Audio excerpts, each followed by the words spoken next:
Sa mga nagtatanong, dito pala kumuha ng TDC yung anak ko sa Suon sa may sapat ng Robinson. After mo makuha yung certificate mo sa TDC, punta ka na agad dun sa accredited na medical clinic na accredited ng LTO. Tapos pagpunta mo sa mga LTO office, mas maganda, meron ka ng LTMS, yung website sa LTO. Wala ka na rin birth certificate sa valid ID at saka ballpen. Pag may student ka na, pwede ka na mag-enroll para sa PDC.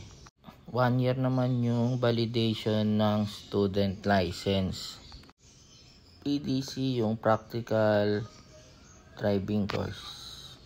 Kapag kumpleto ka na, punta ka na sa LTO para mag-apply ng non-pro. Ang unang gagawin dyan, check yung docs mo, then theoretical exam.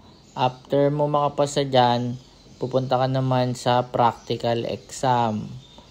After mo mag-practical exam ng driving, hintay na lang yung approval.